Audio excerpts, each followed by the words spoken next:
يا جماعة بدي نوه على شغلة قبل ما بلش هذا الفيديو. محتوى هذا الفيديو والقناة بشكل عام مانو محتوى سياسي. أي تعليق مسيء لأي طرف كان فهو حينحذف فورا، مع احترامي لكل اللي بتابعوني وكل اللي بتفهموا محتوى قناتي شو أو محتوى الفيديوهات اللي أنا بقدمها شو.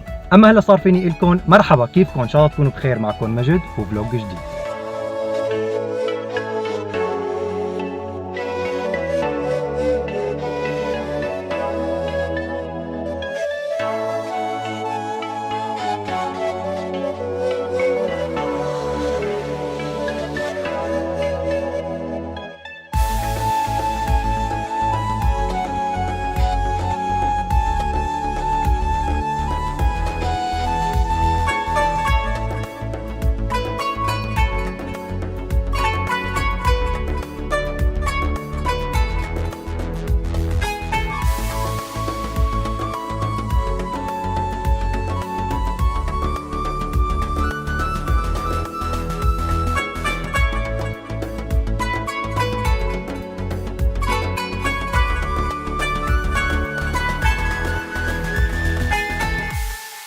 اليوم وبهذا الفيديو حاحكي عن واقع بسوريا بشكل عام وبدمشق تحديدا، كشخص لساته عايش لحد اليوم بالبلد. يعني انت يمكن توافقني الراي بالشيء اللي عم احكيه، يمكن انت ما توافقني الراي، بس هو شيء واقعي اليوم. يعني انا عايشه او اي شخص موجود اليوم بسوريا هو عايش هذا الواقع. هل دمشق فعلا اليوم هي مدينه امنه؟ من اكثر الاسئله اللي جادلتوا فيها بالتعليقات بالفيديو الماضي تبع جوله صباحيه في دمشق، واكثر التعليقات اللي وصلتني على الانستغرام العالم عم تسالني انه انا فيني اليوم انزل زياره على دمشق، او اذا بدي اعمل سياحه بدمشق هل هي فعلا مدينه امنه؟ ايه يا صديقي، اليوم دمشق امنه تماما ومو شيء جديد، من حوالي سنتين تقريبا. دمشق امنه ما بتعني انه ظروف المعيشه فيها جيده، ما بتعني انه ما فيها ازمات. امنه يعني انت صار اليوم فيك تنزل على دمشق تتنقل فيها بدون اي خوف، بدون ما تشوف الحرب حواليك. بمعنى خليني اوضحها اكثر، انه الحرب من الناحيه العسكريه بدمشق انتهت. طيب شو الوضع اليوم؟ فينا اليوم ننزل سياحه على سوريا؟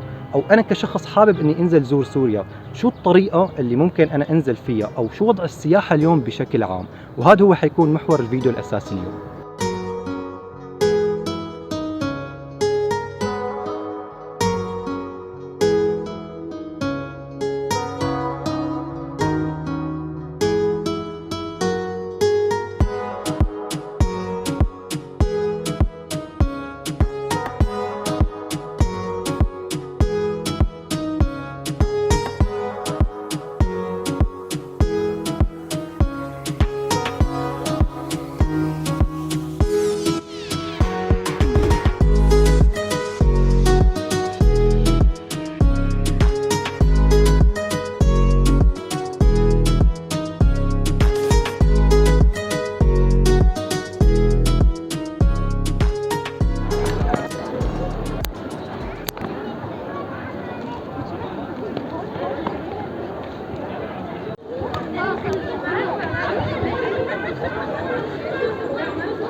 مرحبا.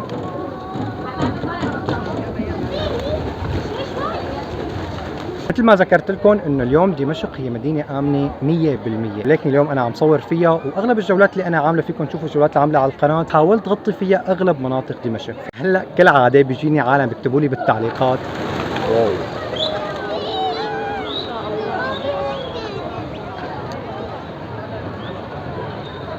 هلا مثل كل فيديو حيجوا ناس يعلقوا لي انه والله روح على مناطق جوبر، الغوطه، هالمناطق اللي صار فيها حرب، وارجينا الامان اللي عم تحكي عنه وكيف الدنيا مهدمه. هلا يا جماعه شيء طبيعي، اليوم اغلب مناطق ريف دمشق هي مناطق مهدمه، اثار الحرب لسه واضحه فيها، وحتى اليوم بدمشق في مناطق لسه اثار الحرب موجوده بتشوفها بالشارع، بس اليوم هي امنه. يعني انت اليوم فيك تفوت على هي المناطق تشوف، للاسف ما رح تشوف غير اثار الحرب والدمار الموجود فيها، بس انت فعليا ما في حرب، فيك تفوت وفيك تتفتل فيها وفيك تشوف كل شيء صاير فيها اليوم. انا اليوم عم احكي عن موضوع السياحه فقط، يعني انا ما عم احكي عن الموضوع المعيشي اليوم بسوريا، او اذا انت شخص عم تسال لترجع تستقر بالبلد، فهذا الشيء مختلف تماما. يعني هذا الفيديو عم وجهه لاي شخص عربي او اي شخص اجنبي او حتى سوري عايش برا البلد وبده ينزل على سوريا بقصد السياحه فقط. يعني موضوع الاستقرار، موضوع الوضع المعيشي، يعني هذا موضوع مختلف تماما عن موضوع الفيديو اللي انا عم احكي فيه. شايفين هي التاكسي الصغيره، هي ارجيتكم اياها بالفيديو الماضي اذا بتتذكروا، بياخذوها وقت تكون في عجقه، يعني هي لشخص واحد وبتفتل بشوارع الشام انت وين رايح. فحاخذكم هلا جوله فيها وجوله بالشام ونعمل جوله سريعه فيها.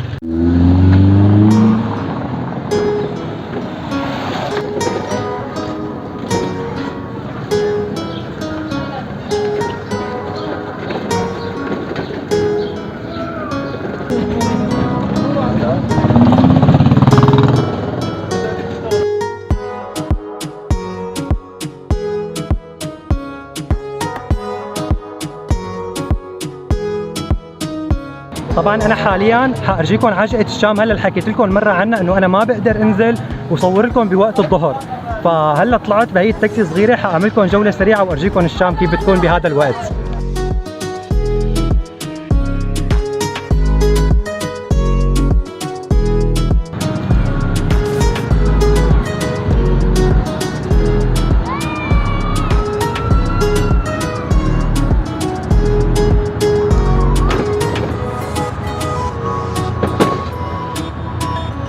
والله بتطلع هون لا بتحس بالجو الساخن، لا بتحس بالشوب، بالهواء هون على هذا المكان رائع. قربنا كثير نوصل. هي السبع بحرات اذا بتتذكروا انا مصور لكم اياها بفيديوهات القديمه، فانا صافف السياره قريب من هون. قربنا كثير نوصل على المكان، فحننزل هلا ونكمل بالسياره.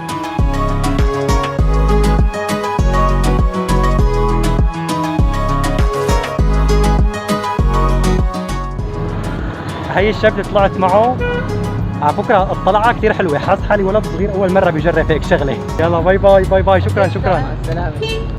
يا جماعة هلا وأنا عم افتل بحارات دمشق أو بحارات دمشق القديمة. أنا هلا ورا الجامع الأموي مثل ما شايفين المكان اللي وراي.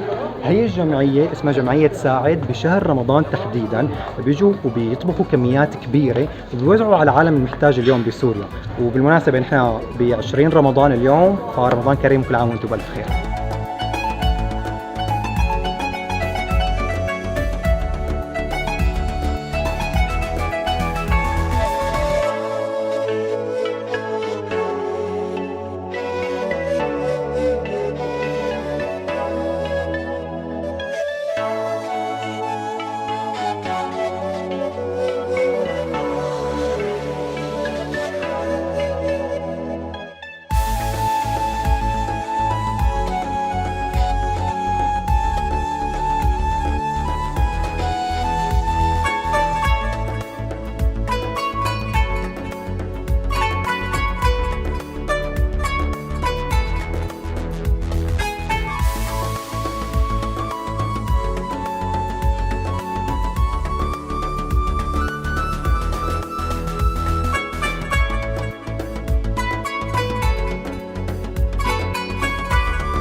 اليوم انت كسائح ونازل على سوريا فانت اكيد حتقعد بالفنادق.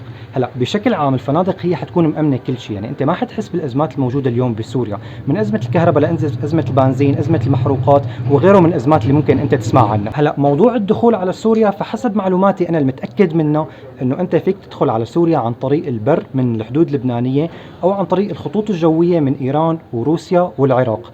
هلا عن باقي البلدان الخطوط الجويه تبعها انا ما عندي معلومات دقيقه كثير عنها، فانا ما فيني اعطيك معلومه ماني متاكد منها. بالنسبه للتكلفه لليوم الواحد كسائح بسوريا فانت بدك تحسب حساب. هلا انا ما راح احكي عن فنادق التوب الموجوده بسوريا او فنادق ال5 نجوم، خلينا نحكي عن فنادق ال4 نجوم.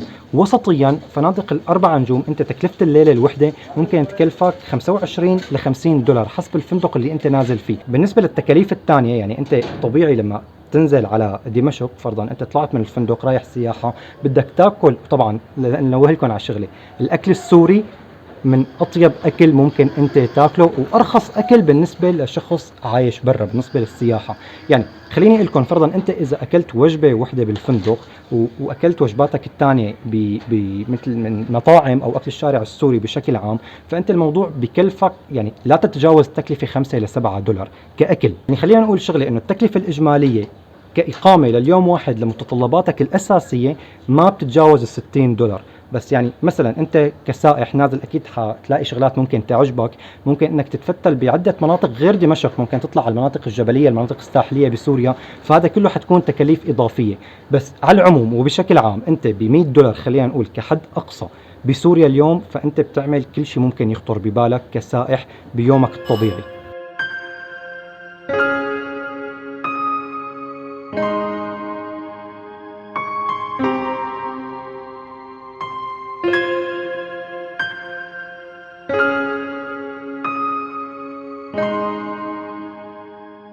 اليوم الوضع المعيشي بسوريا بشكل عام ما مريح تماما. يعني اليوم انت بس تنزل على سوريا حتحس انه الناس نوعا ما نفسيتها تعبانه، بس رغم هيك بتلاقيها عم تمزح عم تضحك وما حتشوف منها الا كل خير. عم احكي عن الناس اللي كسرتها الحرب فعليا، عن اشخاص وجوهها اكلها الهم والتعب، عن موظفين رواتبهم يا دوب بتكفيهم اليوم اكل لنهايه الشهر بس عايشين، عن ناس ما إلها اي ذنب بالشيء اللي صار وما إلها علاقه بالحرب بس مضطره تعيش تبعياته، عن اهل فقدوا اولادهم وعن اشخاص فقدوا رفقاتهم، عن شباب حلمهم اليوم بسوريا اندفن بسبب الحرب. سواء كنت شخص سوري عايش بسوريا او شخص سوري عايش برا سوريا، سواء كنت شخص عربي او اجنبي وحابب تنزل تعمل زياره للبلد، بتمنى فكره الفيديو تكون واضحه او مفهومه بشكل عام، وما بتمنى انه تنقلب فكرتها لموضوع سياسي. بتمنى ما ننزل نجرح بعض بالتعليقات ونسب على طرف معين او جهه معينه، وبتمنى بالاخير اسمع ارائكم بكل محبه واحترام. وهلا وكالعاده بقول لكم بشوفكم بفيديو جديد. باي باي.